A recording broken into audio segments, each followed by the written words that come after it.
Welcome to your Thriving Heart for Thriving Life grief tips.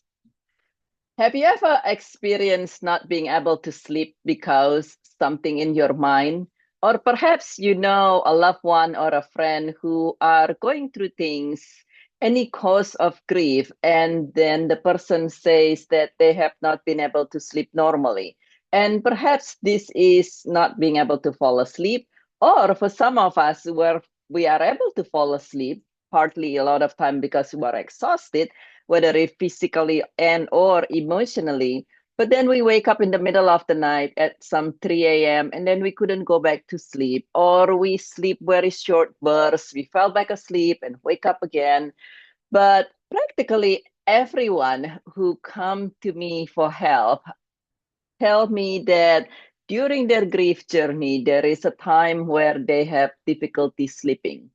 And this week, today actually, is World Sleep Day. It's World Sleep Day today, March 14. And this week is also Brain Awareness Week.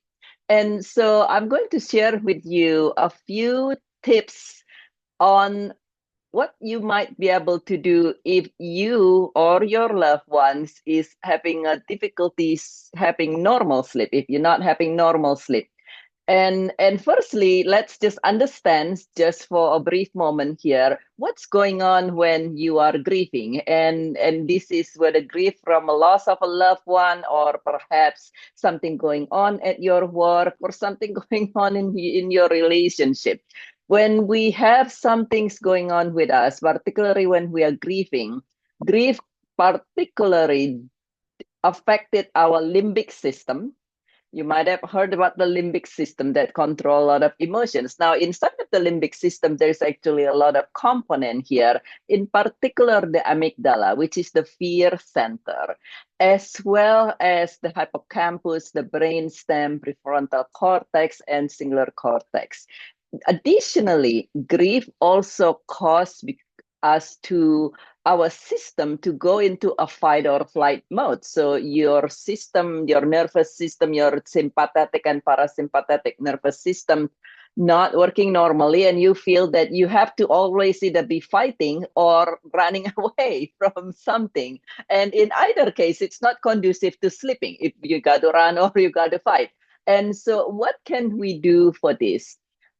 A few things that you can do, and some of them you might have heard already, such as going for a walk, particularly in the morning. The morning light, the light in the morning, natural light, is very helpful in reducing our cortisol, and therefore it's helpful for our fight or flight system to calm down. The natural light, particularly if it is safe for you, you're able to go for a walk, even 10 minutes walking in natural lights is very helpful in reducing your cortisol and in relaxing your fight or flight system, and therefore allow you to be able to sleep better in the evening. And the other thing that you can do is to tell yourself that, as you noticed just now, that the grief and difficulties trigger our fear center. So before you go to sleep, you actually throughout the day, and then particularly before you go to sleep, just say as authentically as you are able to yourself, as you're preparing to go to sleep, to say, I'm safe.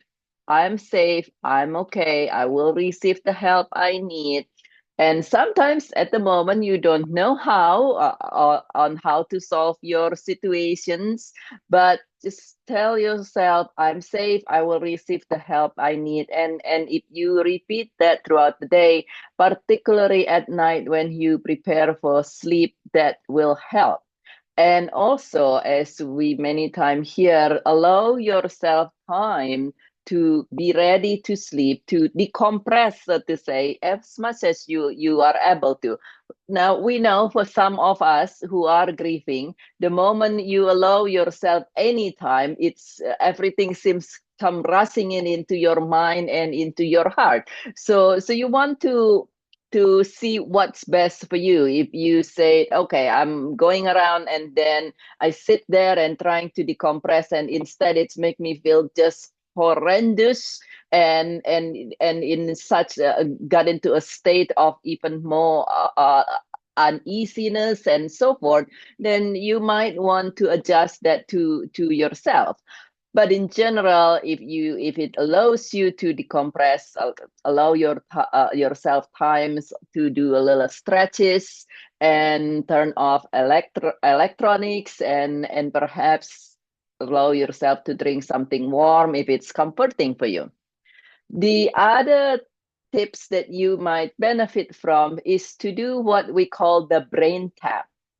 So we mentioned briefly that part of the brain that is affected by grief and cause us to not being able to sleep is the cortex, including the prefrontal cortex here.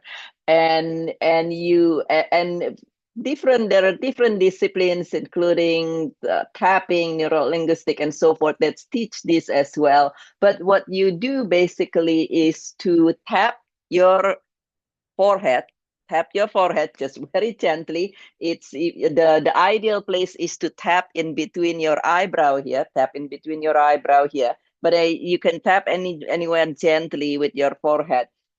Tap or massage in between your eyebrow, and do a box breathing, or in or deep breathing. But box breathings means where you count to 4 inhalations, hold for 4 count, exhale 4 counts, hold for 4 counts, in whichever way that is conducive for you to do box breathing. That's the 4 4 4 4 doesn't always work for everybody, and if it does not, you can do it differently. Some people do 3 3 3, uh, or any versions of that, but do what we call a box breathing as much as you're able to, and as you massage here or tap gently here, and just tell yourself that I'm sleeping better and better. Just as you massage, you breathe, and as you inhale, you said, I'm sleeping better and better. As you exhale, you said, I'm sleeping better and better. And continue repeating that at least a handful of time, 4, 5, 6 times. And as you get in bed and going to sleep. Now, if you don't fall asleep after that, you want to do either deep breathing or noticing your breathing. We mentioned briefly that the brainstem is affected. Part of the brain that is affected by grief is the brainstem. And the brainstem is also the part in your brain that control your breathing. Now, the brainstem control your breathing, but it works in a reverse manner as well. As you regulate your breathing, if for some of us who are grieving, deep breathing is not particularly feasible. In other words, many people come to me and say, everybody telling me to do deep breathing, and I'm hyperventilating, and I could barely catch my breath, and it's very understandable. I can relate to you. And in that situations, that what you want to do is notice your inhale and notice your exhale. Just notice. You do not need to do deep breathing, but you just notice your inhale. Notice your exhale. Notice your inhale. Notice your exhale. And you continue doing that, noticing your breathing or deep breathing. Why doing this benefits us in many ways. Firstly, it's actually help counter-regulate those. Remember, the brain, including the brain stems, are being triggered and hyper-aroused. This will calm down, help regulate your brain stems, and naturally in a subsequent way help calm down and regulate the rest of your nervous systems. And also, when you are able to notice your breathing or deep breathing, it will allow you to calm down your fight or flight system. And also it improve oxygenations, increase oxygen to your brain will allow it to self-regulate to a more normal state. So notice your breathing, and as you do that, if you're still awake, then you want to allow yourself to put the tip of your tongue to the roof of your mouth, anywhere on the roof of your mouth behind your teeth. And again, this help calm down and regulate your nervous system. Your nervous system that is in the right at because of grief not in the most uh, harmonious state.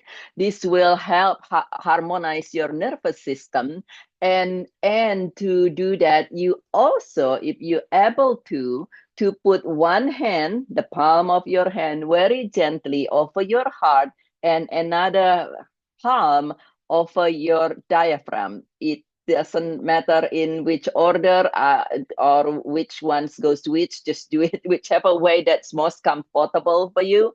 But put one palm lightly, gently over your heart, and then another over your diaphragm. And many people who come to my hotline, to my grief chat, so they, in other words, they're not even full of, they don't even work with me full time. They say they reported that this technique, tapping or massaging here with a box breathing, and as you tell yourself, I'm sleeping better and better, do several cycle of that, 5 to 7 cycle if possible, and then noticing your breathing, and allow yourself to put the tip of your tongue to touch the roof of your mouth, and placing your hand, one palm over the heart, the other palm over the diaphragm, and continue to notice your breathing that way as much as you're able to. Now, what if your mind wander off and you think about the loss? If you think about things that's going on, that's okay. That's absolutely fine. The moment you notice, oh, I'm no longer noticing my breathing, instead of I'm thinking this and I'm feeling that, that's okay. You simply bring yourself gently back to noticing your breathing. And that is one tip that help many people to do. And the other tip that I would recommend is to not do counting. Many times people say, oh, I'll count sheep, and sometimes even count sheep backward. You count backwards. So 71, 70, 69, 68, and so forth and so on. Now, we hear earlier that one of the reasons we are not able to sleep well when we are grieving and having things going on in our life is actually because we're hyper aroused. And for most people, when you have to count, it actually makes your brain work even more. And when your brain's working even more, naturally it's counterproductive for you to be able to sleep. And you also, the other tools that helpful for many people is progressive relaxations body scan. So in other words, let's say you do your you do your brain tap with, and then you with the box breathing, and then you notice your breathing, you do a few cycle of that. If you notice, particularly if you notice any part of your body that tense, who doesn't, right? If we live in this modern world, between all the things that you do, including the emotional weight, many times we have tense shoulder without even noticing. Perhaps our belly tense, or anywhere. But even if you don't feel any tensions, you can start doing body scanning and progressive relaxation. So in other words, let's say you feel, ouch, your feet is aching now, and you can go start in your toe. You can, as you notice your breathing, you do your best to do the box breathings. You go to your toe and notice, and intentionally says, all right, as I inhale, my toes more relaxed. As I exhale, I release any tension. I inhale, my toes more relaxed. I exhale, I really release any tensions. Or you inhale, hold, and your toes more relaxed. Exhale, hold, release tension, and then from there you progress to your feet, to your ankle, to your calf, and all the way to to your head. Make sure that you address your jaw, your shoulder, your neck.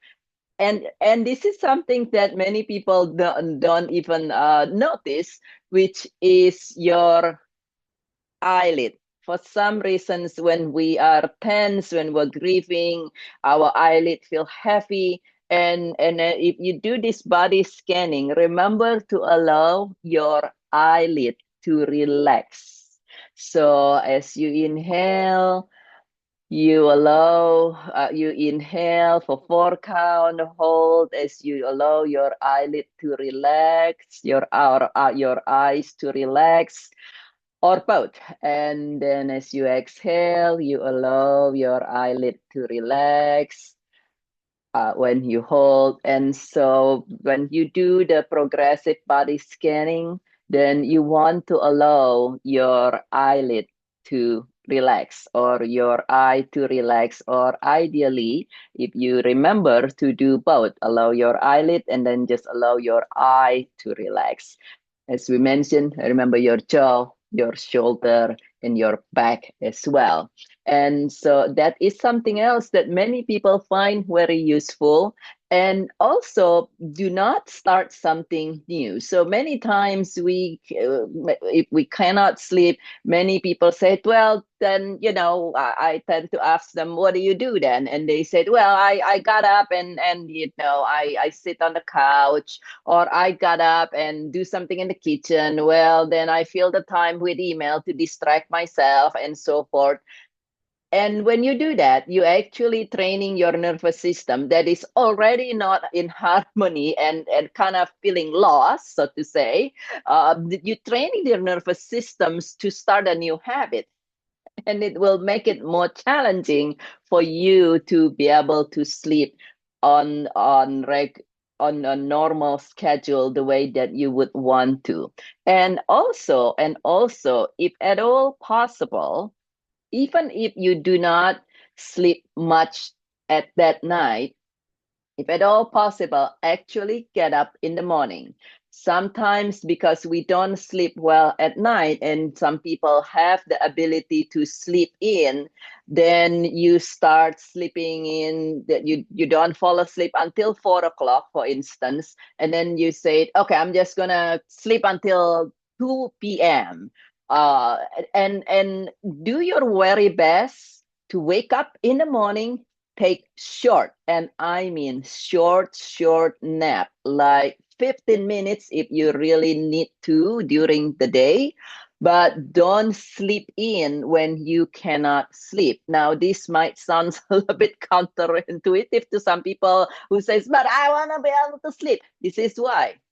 If you sleep in, even on the normal day, you might notice this, that if you sleep in really late, so let's say you sleep in until 11 a.m., then you don't feel sleepy on your normal bedtime that evening. So if your system's already not in balance, you sleep in, it will naturally make you don't need to go to sleep at your preferred time at night. So let's say usually you go to sleep at 10, but now you allow yourself, because you couldn't sleep the night before, to sleep until 2. You naturally not want to sleep. Your body said, I don't even need to sleep yet. And so you're naturally not going to be even sleepy at 10 o'clock. So even if you are not able to to fall asleep until, say, really late at night or even toward the morning time,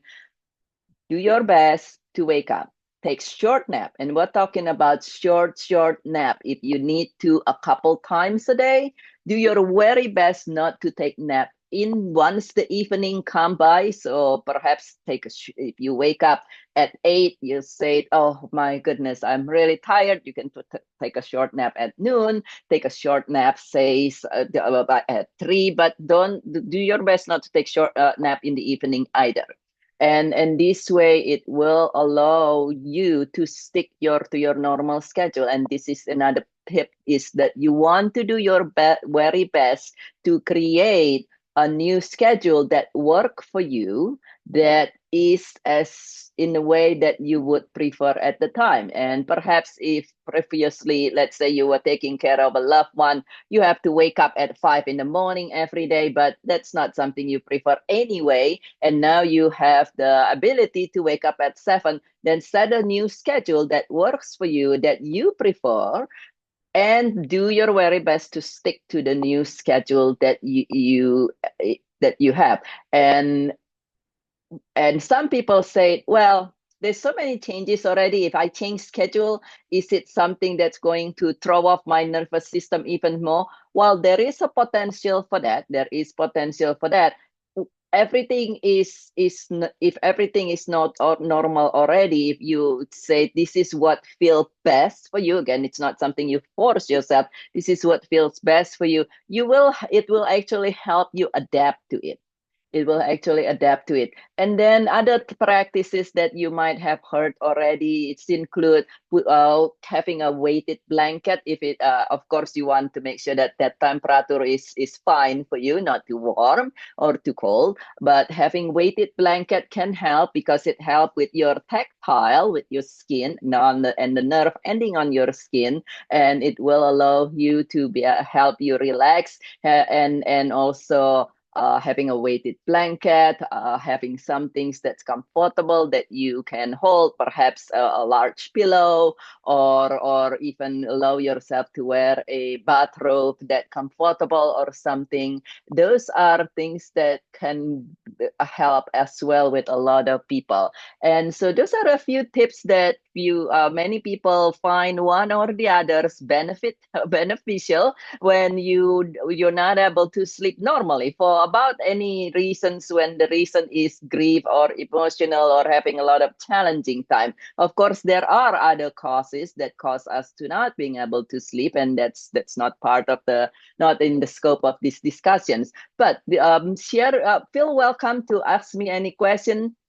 If you have any questions about this, perhaps you said, I'm not exactly quite clear about this piece here, but I want to try. Feel welcome to reach out to me by leaving the question in the comment, or if you feel more comfortable, reach out to me directly by emailing me at the email that we have here, drtanforgrief@gmail.com, or connect with me through my website, joyfulrichesbeyondgrief.com. And if you find any part of this video is beneficial, then please subscribe. We know now that sleep is very important, that not being able to have enough sleep in the long run, actually quite early on, but definitely if this is something that's going on in the long run, it will cause further damage to our brain, and it will make us prone to things such as dementia. And so we definitely don't want to do that. And the final tip with that in mind is, if you tried all this and you still not able to sleep well, then please do reach out. Even if you have tried before, let's say you have tried different sleep therapy or coaching or counseling or something, and it did not work, please try again, because there a lot of times, sometimes it's different approach, just a slight tweak in what you do can be very helpful. And so with that, regardless whether you have not been sleeping well for a day or a year or a decade, I have clients that have not, that told me, oh, I haven't been able to sleep well for 40 years. I said, oh my dear, 40 years? Even with that, it is possible for you to start sleeping better and better with the proper help. And therefore, just know, regardless of how severe it is or how long it has been, that there is help, and therefore there is hope. And if you find this video useful, again, please subscribe to the channel and like this video. Feel welcome to share it as well. And this is Dr. BirgitteTan with Joyful Riches Beyond Grief. And I look forward to see you again in the next video.